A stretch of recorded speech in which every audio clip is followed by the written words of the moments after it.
अस्सलाम वालेकुम, this is कफ़ील कासिम। और आज की हमारी जो डिस्कशन है वो कॉन्टिनेंटल ड्रिफ्ट थ्योरी के ऊपर है। कॉन्टिनेंटल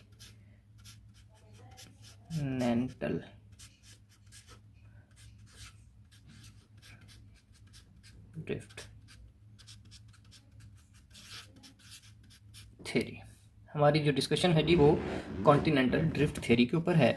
बेसिकली ये एक जियोग्राफिकल पॉइंट ऑफ व्यू से डिस्कस की गई थ्योरी है।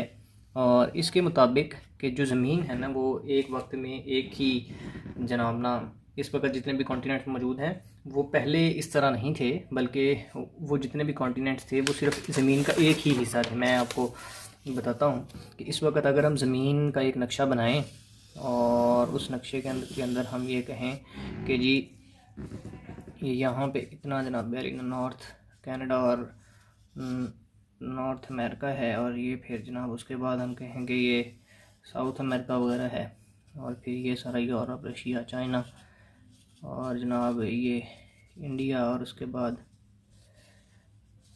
ये अफ्रीका है, और उसके बाद हम ये कहेंगे ये ऑस्ट्रेलिया है।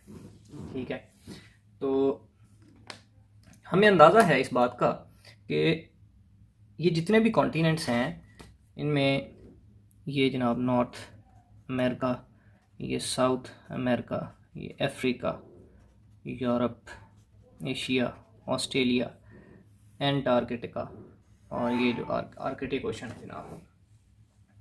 ठीक है, अब मसला ये है कि वो कॉन्टिनेंटल ड्रिफ्ट थ्योरी बेसिकली क्या है। वो कहते हैं, ये इसके जो प्रोपोनेंट्स हैं वो ये कहते हैं कि ये जो ज़मीन आपको इस तरह डिफरेंट कॉन्टिनेंट्स के ऊपर नज़र आ रही है, जिसमें डिफरेंट कॉन्टिनेंट्स हैं, जिसमें डिफरेंट लैंड मैसेज हैं, ये बेसिकली इस तरह नहीं थी।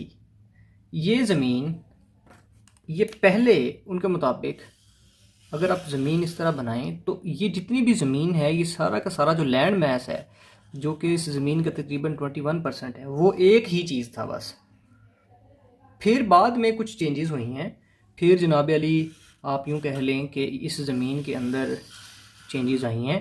तो ये ज़मीन अपने आप को पहले दो हिस्सों के अंदर इसने तोड़ा है, और फिर जनाब अली अल्टीमेट चेंजेस के बाद, इसमें बहुत सारी चेंजेस आने के बाद ये इस वक्त हमारे पास तकरीबन इस सूरत हाल में है जो अब हमारे पास मौजूद है। कहा जाता है कि ज़मीन का जो ये वाला हिस्सा है, जो जो ये वाला जो पॉइंट है, जिसको जिसको जो है वो इनके जो प्रोपोनेंट्स हैं उन्होंने पेंजिया का नाम दिया हुआ है। पेंजिया, पेंजिया एक ग्रीक वर्ड है जिसका नाम है जनाब ना इंटायर अर्थ। इंटायर अर्थ, उनके कहने के मुताबिक कि ज़मीन के जितने भी इस वक्त कॉन्टिनेंट्स मौजूद हैं ये बिल्कुल इस तरह नहीं थे। ये सबसे ये जो भी कॉन्टिनेंट्स है, जितना भी लैंड मैसेज हैं, ये बेसिकली पहले इस तरह के थे। सिर्फ एक ही जनाब ना इनका इसका हिस्सा था, और वो पूरे के पूरे जितने भी इस वक्त कॉन्टिनेंट्स हैं ये बाद में किसी जगह पर टूटे हैं, और इनके टूटने की वजह से फिर उनकी हालत ये हो गई है। पहले सिर्फ और सिर्फ ये एक ही जो येलो आपको नज़र आ रहा है ये ऐसा ही था, और उन्होंने इसको एक सुपर कॉन्टिनेंट एक जनाब ना नाम दिया था पेंजिया का। ये बेसिकली सबसे पहले जनाब ना इसके जो प्रोपोनेंट थे जिन्होंने इस बात को नोट किया था वो एक मेट्रियोलॉजिस्ट थे, एल्फ्रेड वैगनर।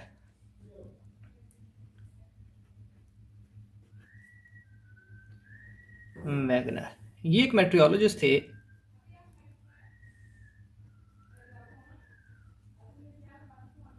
मेट्रियोलॉजिस्ट ये बेसिकली जनाब क्लाइमेट को स्टडी कर रहे थे। तो जब इन्होंने क्लाइमेट को स्टडी करना शुरू किया ना, तो इनको फिर जनाब अली पता लगा कि यहाँ ज़मीन के जितने भी हिस्से हैं ये शायद कोई वक्त ऐसा था कि इस तरह नहीं थे, बल्कि ये एक पज़ल है। अगर हम इसको सॉल्व करने की कोशिश करें तो हमें शायद इसका जनाब ना पिछला सारा रिकॉर्ड मिल जाए। तो फिर वो जनाब उन्होंने इसके ऊपर इसको स्टडी करना शुरू किया, और अल्टीमेटली उन्होंने ये रिज़ल्ट निकाला। थ्योरेटिकल रिज़ल्ट ही था बिल्कुल भी, ये कि ये जितना भी ज़मीन का हिस्सा है, ये जितने भी लैंड मैसेज हैं, ये बेसिकली एक पज़ल है। ये जो भी है ये बेसिकली एक जनाब अली आप कह लें कि एक पज़ल है। आप इसको जनाब ना सॉल्व करने की अगर कोशिश करेंगे तो शायद आपको पिछला इसका रिकॉर्ड जनाब ना मिल जाएगा। मैं इस बात को रिपीट कर देता हूँ आपको एक दफ़ा दोबारा फिर, कि कॉन्टिनेंटल ड्रिफ्ट थ्योरी बेसिकली ये कहती है कि जितने भी कॉन्टिनेंट्स हैं, जितने भी लैंड मैसेज हैं, ये जो लैंड मैस है ये सबसे पहले इस तरह था, एक ही था, सिर्फ एक ही चीज़ मौजूद थी। फिर बाद में ये टूट के दो हिस्सों के अंदर जनाब ना कन्वर्ट हुआ, कोई फोर्सेस लगी, कुछ भी हुआ, कोई चेंजेस आई इसके अंदर, जिसमें ये दो हिस्सों में कन्वर्ट हो गए। और इनमें से एक को इन्होंने गोंडवाना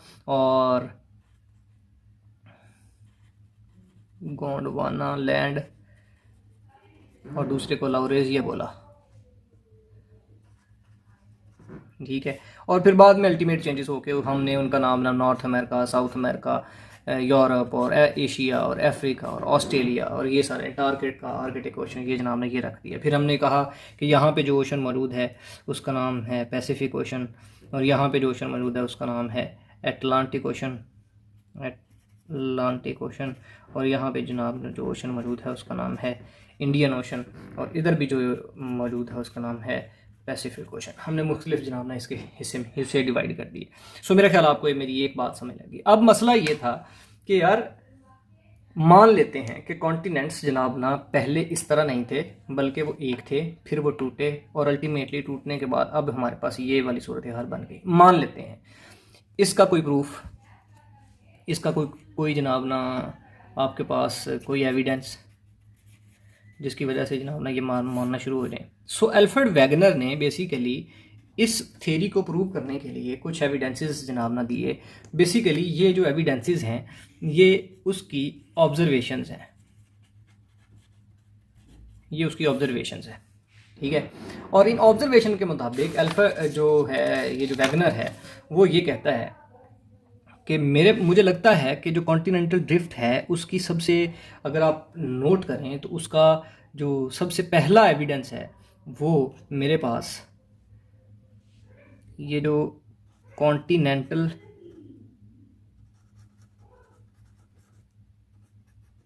फिट है ना, ये है उसका मुताबिक। और उसकी जो दूसरी ऑब्जर्वेशन है वो ये कहता है कि ये जितने भी फोसल रिकॉर्ड मैंने नोट किए हैं, अगर आप फॉसिल रिकॉर्ड देखें तो तब भी आपको इस बात का अंदाज़ा होता है कि ये जितनी भी ज़मीन थी पहले ऐसे नहीं थी, बल्कि पहले एक थी, सिर्फ एक ही लैंड मास था, उसके बाद फिर वो टूटा है, और उसके टूटने के बाद जनाब अली सारी की सारी चेंजेस आई हैं। उसके मुताबिक जो मुझे तीसरा एविडेंस मिलता है वो जनाब अली रॉक्स, माउंटेन्स, ये जो माउंटेन्स हैं, या जनाब अली जो जियोलॉजिकल स्ट्रक्चर है माउंटेन्स का, ये आपको प्रूव करके देता है, ये बात भी आपको प्रूव करके देती है कि जो कॉन्टिनेंट्स थे, जो लैंड मैस था, वो पहले एक था और बाद में कोई चेंजेस आई हैं, बाद में फिर ये टूटा है और अल्टीमेटली इसकी ये हालत बन चुकी है। नॉर्थ अमेरिका, साउथ अमेरिका, तो हमारे पास नक्शे में ये चीज़ें बन गई हैं। उसके मुताबिक जो चौथा एविडेंस है, जो चौथी उसकी ऑब्जर्वेशन थी, वो उसके पास क्लाइमेट डाटा था। इस क्लाइमेट डाटा के मुताबिक वो कहता है कि कुछ ग्लेशियर्स ऐसे थे, ग्लेशियर्स का नाम सुन के ही हमें अंदाज़ा होना शुरू हो जाता है कि यार ना ये ठंडे इलाकों की हम बात कर रहे हैं, ठंडे इलाके जहाँ पे बर्फ़ पड़ती है उसकी बात कर रहे हैं, ठीक है। लेकिन उसके मुताबिक कि ये जो ग्लेशियर्स थे ये शायद पहले जनाब ना वार्म एरियाज़, जो इस वक्त वार्म एरियाज़ हैं, वहाँ पे मौजूद थे। और कुछ जनाब अली आप कह लें कि कूल एरियाज़ ऐसे हैं जहाँ पे, कुछ कोल्ड एरियाज़ हमारे पास जनाब ना इस तरह के हैं जहाँ पे हमें कोल के रिजर्वायर मिलते हैं, ठीक है। तो फिर ये कैसे होगा? अब आप कोल की अगर आप बात करेंगे तो कोल बेसिकली गर्म इलाकों के अंदर होना चाहिए, क्योंकि जनाब वहाँ पे मेनली जो कोल है वो एक फोसल है और उसको जनाब ना हम लोग जलाते हैं और यहाँ से एनर्जी निकलती है। तो कुछ कोल्ड एरियाज़ ऐसे हैं, बल्कि कोल्ड एरियाज़ ऐसे हैं जहाँ पे जनाब हमें कोल मिलता है। लेकिन कुछ एविडेंसेस हमें इस तरह के भी मिलते हैं कि वार्म एरियाज़, जो इस वक्त वार्म एरियाज़ हैं, लेकिन वहाँ पे ग्लेशियर्स मौजूद थे। तो इसका मतलब ये है शायद कि ये जो कॉन्टिनेंट्स हैं, इनका जो क्लाइमेट है ये पहले और था, और अब जनाब अली इनकी मूवमेंट हुई है जिसकी वजह से अब इनका टेम्परेचर जनाब ना डिफरेंट हो गया। अब हमने ये बात करनी है कि ये सारी जो बातें हमने डिस्कस की हैं, ये कॉन्टिनेंटल फिट किस तरह से है, या फॉसल रिकॉर्ड क्या कहता है, इसके ऊपर क्या बात करनी है, या हम ये माउंटेन, ये इसका जियोलॉजिकल स्ट्रक्चर है, इसके ऊपर हमारी कैसे डिस्कशन है, या जो क्लाइमेट डाटा है ना, इसके ऊपर हमारी क्या बात है। मेरा ख्याल मैं आपको ये दोबारा दिखाता हूँ। इसमें अगर आप देखें तो उनके मुताबिक कि अगर कॉन्टिनेंटल फिट की अगर हम बात करें, जो पहला उसकी ऑब्जर्वेशन थी वो कहता है, जो पहली ऑब्जर्वेशन थी वो ये कहता है कि यार अगर आप इसको, ये जो येलो लाइन है, इसको और इसको आपस में मिलाएं, मतलब आप जनाब अली वेस्टर्न अफ्रीका और ईस्टर्न साउथ अमेरिका आप अगर देखें तो ये जो दोनों हैं ये एक दूसरे के अंदर फिट हो जाएंगे। इसका मतलब है कि यहाँ पे ये जो वाली स्पेस नज़र आ रही है ना आपको, ये पहले मौजूद कोई नहीं थी, ये बाद में किसी फोर्सेस ने जनाब ना अमल किया है, या जो बाद में इस कॉन्टिनेंट, ये पहले सारा कुछ सेम था, ये पहले बिल्कुल एक थे, लेकिन बाद में ये टूटे हैं, तो टूटने के बाद जनाब अली ने एक दूसरे से सेपरेट हो गए हैं। तो इसको हम कॉन्टिनेंटल फिट कहते हैं, इसको हम कॉन्टिनेंटल ड्रिफ्ट थ्योरी का पहला एविडेंस कॉन्टिनेंटल फिट कहते हैं कि जी अगर आप वेस्टर्न अफ्रीका और ईस्टर्न साउथ अमेरिका अगर आप इनको देखेंगे तो आप इनको फिट करें तो ये बिल्कुल आपको शायद लगता है कि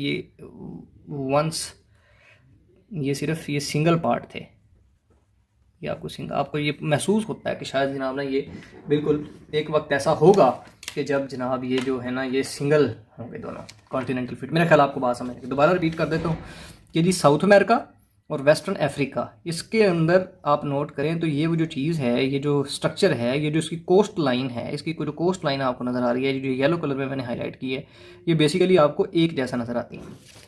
सेकेंडली अगर आप फोसल रिकॉर्ड देखें, फोसल रिकॉर्ड के अंदर एक जनाब ना रेप्टाइल है, इसको आप जनाब ना मीज़ोसाउरस बोलते हैं, मीज़ोसाउरस, ये एक रेप्टाइल है, ये एक रेप्टाइल है। अब जो रेप्टाइल है ये एक ऐसा रेप्टाइल है जो कि फ्लाई नहीं कर सकता था, डिड नॉट फ्लाई, उड़ नहीं सकता था। ठीक है, अब तो एक तो बात आपने ये याद रखनी है, फोसल रिकॉर्ड की हम बात करने लगे हैं, और फोसल रिकॉर्ड से हम ये देखेंगे कि किस तरह ये जो फोसल रिकॉर्ड है वो कॉन्टिनेंटल ड्रिफ्ट थ्योरी को सपोर्ट करते हैं। एल्फ्रेड वैगनर के मुताबिक उसने जो ऑब्जर्वेशन दी थी हमें, वो जनाब क्या कहने की बेसिकली कोशिश कर रहा था। पहले में तो उसने कॉन्टिनेंटल फिट की बात की और उसकी मैंने आपको एग्जाम्पल दे दी। जो फोसल रिकॉर्ड है वो उसमें वो मीज़ोसाउरस की बात करता है। मीज़ोसाउरस एक रेप्टाइल है जो कि फ्लाई नहीं करता।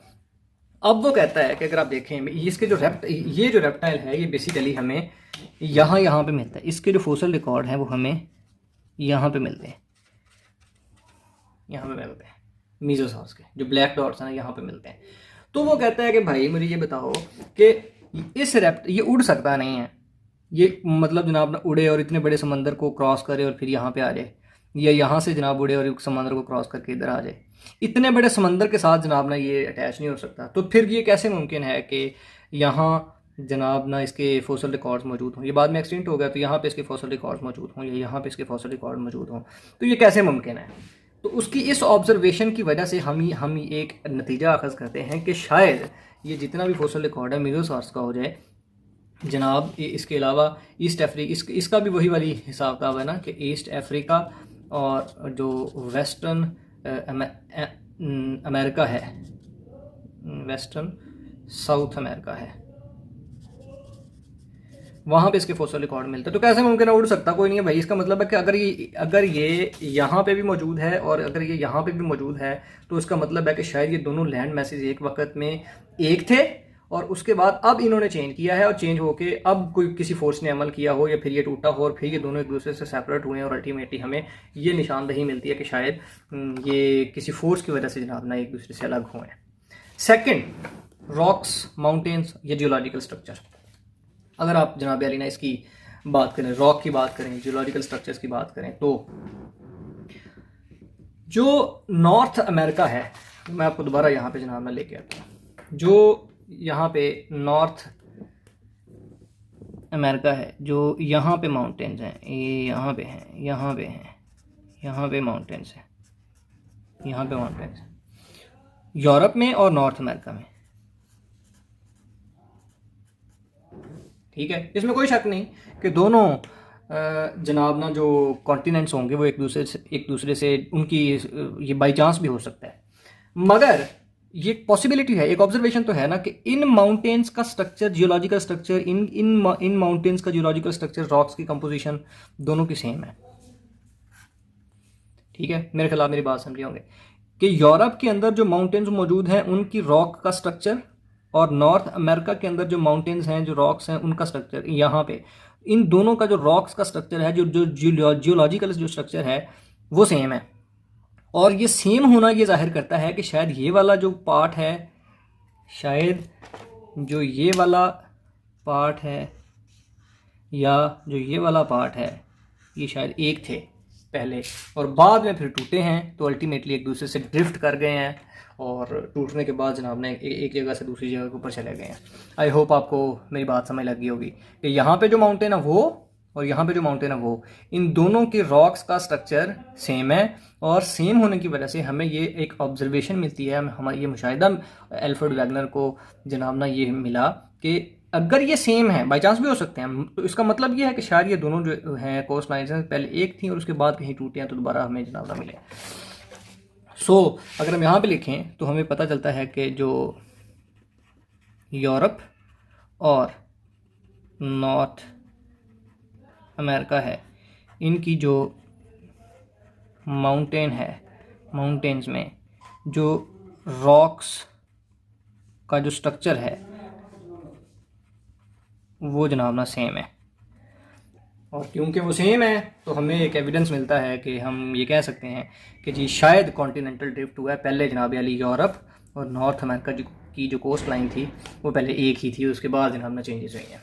उसके बाद अब हमारी बात होनी शुरू हो गई है क्लाइमेट पे या ग्लेशियर्स पे। तो हम इसके मैं आपको समझाने की कोशिश करता हूँ कि क्लाइमेट डाटा से उसको एल्फ्रेड वैगनर को ये कैसे लगा कि जी जो कॉन्टिनेंट्स हैं ना वो एक दूसरे से दूर गए हैं या ये क्या हुआ है। अच्छा, मसला ये है कि जब ग्लेशियर्स की हम बात करते हैं ना तो ग्लेशियर्स बेसिकली बर्फ़ है और बर्फ़ जब जनाब ना मूव करती है तो उसमें जनाब ना आ जाती हैं कुछ क्रैक्स आ जाते हैं। और यहाँ पे इस एरिया के अंदर, इस एरिया में यहाँ पे बेसिकली ट्रॉपिकल रेन फॉरेस्ट है। ठीक है, यहाँ पे इन एरियाज़ के अंदर हमें कुछ एरियाज ऐसे मिलते हैं, कुछ जगह ऐसी मिलती हैं जहाँ पे ग्लेशियर्स होने के एविडेंसेस हैं। ग्लेशियर्स होने के एविडेंसेस हैं। ये दोनों जो इलाके हैं ये बेसिकली अब इस वक्त यहाँ पे ट्रॉपिकल रेन फॉरेस्ट होते हैं। अच्छा, यहाँ पे कैसे हो सकते हैं भाई ग्लेशियर? यहाँ पे तो टेम्परेचर डिफरेंट है, तो ये क्या है, ये क्या बात हो रही है? तो इसका मतलब ये तो गर्म इलाके हैं और गर्म इलाकों के अंदर आपको कैसे मिल सकते हैं ग्लेशियर्स? ये तो नामुमकिन बात है। सो उसने अब ग्लेशियर्स कैसे हमें पता चलता है, क्योंकि जब ग्लेशियर्स मूव करते हैं तो उनके दरमियान में जनाब फॉर एग्जाम्पल ये पहाड़ी और दरमियान में जनाब बर्फ़ जा रही हो तो उसमें क्रैक्स बन जाते हैं और क्रैक्स की मौजूदगी और उनकी वजह से स्ट्रक्चर, जियोलॉजिकल जो स्ट्रक्चर है ना वो चेंज होता है। तो हमें इन एरियाज़ के अंदर कहीं कहीं पे, यहाँ पे इन ट्रॉपिकल रेन फॉरेस्ट में और यहाँ पे जनाब ग्लेशियर्स होने के एविडेंसेस मिलते हैं। इज़ इट पॉसिबल कि भाई इधर भी ग्लेशियर मिले हमें और इधर भी ग्लेशियर मिले? कोई ना कोई मसला तो ज़रूर है ना। इसका मतलब ये है, उसने एल्फ्रेड वैगनर ने अपनी ऑब्जर्वेशन के मुताबिक बताया कि ये जो दोनों कॉन्टिनेंट्स हैं ना ये शायद पोल्स के करीब करीब थे। ये और ये पहले ठंडे इलाकों में थे। अब इनकी जो मूवमेंट है ना, इनकी मूवमेंट की वजह से ये जनाब अली ना ज़मीन के उस हिस्से के अंदर, ये जो लैंड मैस है ये बेसिकली प्लैनेट अर्थ के उस हिस्से के अंदर चला गया जहाँ पे टेम्परेचर डिफरेंट है। आई होप आपको मेरी बात समझ लगी कि ये दोनों एरियाज जहाँ पे ग्लेशियर्स के हमें एविडेंसेस मिलते हैं ये बेसिकली उन हिस्सों के अंदर थे जहाँ ये पोल्स के पास इलाके थे, लेकिन ये इलाके बाद में चेंज हुए, मूव किए हैं, टूटे हैं, जिसकी वजह से ये मूव करके पोल से जनाब अली ना दूर चले गए और वहाँ पे टेम्परेचर डिफरेंट था जिसकी वजह से वो मेल्टिंग हुई और अल्टीमेटली अब वहाँ पे ग्लेशियर्स मौजूद नहीं है। आई होप आपको मेरी बात समझ। एक तो ये उसने क्लाइमेट डाटा से हमें साबित करने की कोशिश की कि वाकई जो कॉन्टिनेंट्स हैं एक दूसरे से, एक जगह से दूसरी जगह के ऊपर मूव किए हैं। सेकेंडली, अगर आप कोल की देखें, अगर आप देखें कि जनाब जो कोल है वो दुनिया में मौजूद है और वो कोल के जो रिजर्वायर्स हैं आप देखेंगे अगर तो आपको वो इस एरिया में और इस एरिया के अंदर जनाब काफ़ी ज़्यादा मिलेंगे। ठीक है, जहाँ पे मैंने ये ब्लू डॉट्स लगाए हैं, ये वाले ब्लू डॉट्स लगाए हैं, मैं इनको हाईलाइट भी कर देता हूँ कि ये वाले एरियाज़, ये यहाँ पे कोल ज़्यादा है और यहाँ पे कोल ज़्यादा है। अब जो कोल है वो तो बेसिकली जनाब अली है गर्म इलाकों का जनाब ना प्रोडक्ट, जहाँ पे बहुत सारी लाइफ मौजूद हो और फिर वो ज़मीन के नीचे चली गई हो और उसके बाद उसमें हाई टेम्परेचर और प्रेशर होने की वजह से उसके अंदर चेंजेस आ गई हों, तो वो जो ऑर्गेनिक मटेरियल हो वो सारे का सारा ऑर्गेनिक मटेरियल फिर फॉसल फ्यूल के अंदर चेंज हो जाए, तो फिर ये तो वाली सारी बातें थी। लेकिन वो यहाँ पे उसके रिसोर्सेज कैसे मिलते हैं हमें और यहाँ पे उसके रिजर्वायर कैसे मिलते हैं, तो उसका मतलब, उसके कहने का मतलब ये था कि ठंडे इलाकों के अंदर कोल्स के रिजर्वायर की मौजूदगी ये जाहिर करती है कि शायद ये जो पहले लोग थे, ये जो चीज़ें थी, ये पहले किसी जनाब अली यहाँ गर्म इलाकों के अंदर, यहाँ पे बेसिकली ये मौजूद नहीं थी, ये ड्रिफ्ट हुए हैं, यहाँ पे ड्रिफ्टिंग हुई है, यहाँ पे लैंड मास बेसिकली जो पहुँचा है वो ड्रिफ्ट होके आया है और इसलिए यहाँ पे रिजर्वायर मौजूद है। मेरे ख्याल आपको ये बात समझ लग गई। तो अब आपको ये भी पता लग जाएगा जो ग्लेशियर्स हैं वो वार्म में इस वजह से हैं क्योंकि जो वो वाला पार्ट है बेसिकली जिस जगह इस वक्त गर्मी है मगर वहाँ पे ग्लेशियर्स के एविडेंसेस मिलते हैं, तो शायद वो ड्रिफ्ट होके आया है, पहले वो पोल्स के पास था।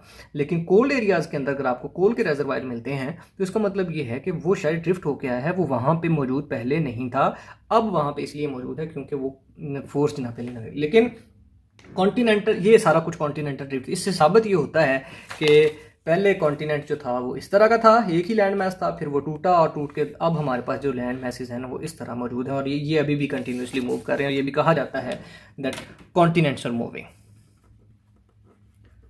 कॉन्टिनेंट्स आर स्टिल मूविंग, ये जनाब ना मूव कर रहे हैं।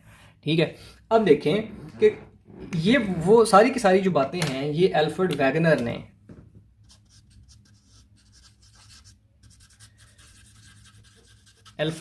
ने की, लेकिन अनफॉर्चुनेटली वो इनके एविडेंसेस को तलाश करता करता मर गया। उनकी ये पोलर एरियाज़ के अंदर, बहुत ठंडे इलाकों के अंदर जनाब ना मर गया, वो प्रूव नहीं कर पाया। उसमें इस थ्योरी जो उसने दी है, जो कॉन्टिनेंटल ड्रिफ्ट की उसने एक्सप्लेनेशन दी है, इसमें वो ये नहीं बता पाया कि कौन सी फोर्स ये तमाम जो कॉन्टिनेंट्स हैं ये तमाम करवा रही है।